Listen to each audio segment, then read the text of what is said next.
Mais avant de développer ses titres, direction Kosiam, le palais présidentiel où le président du Faso vient de recevoir ce mardi l'ONG SOS Village d'enfants qui fête ses 70 ans de présence au Burkina Faso et des milliers d'enfants déjà pris en charge. Les responsables de l'ONG sont donc allés présenter ce travail au président Roch-Marc Christian Kaboré. À leur sortie d'audience, ils se sont confiés à Pascal Canet. On les écoute.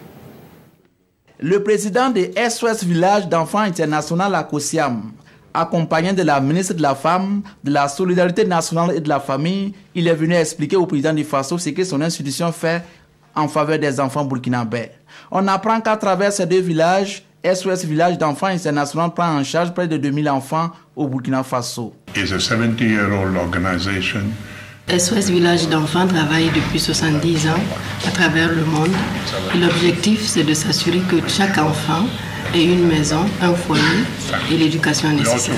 Nous travaillons aussi avec les familles qui sont vulnérables, des familles qui sont à risque d'éclater pour des raisons diverses, notamment la pauvreté.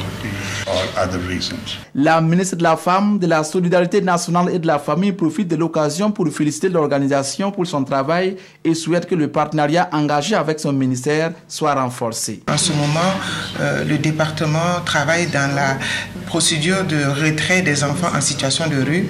Donc ce sera un réel partenariat avec SOS Village pour capitaliser déjà leurs acquis et nous aussi pour pouvoir aider à avoir un meilleur résultat dans ce processus de retrait des enfants en situation de rue pour leur donner un environnement plus adéquat pour leur plein épanouissement au Burkina Faso. Le président de SOS Village d'enfants international s'est dit honoré par cette reconnaissance des hautes autorités burkinabées pour le travail que fait son ONG pour l'épanouissement des enfants burkinabés et du monde.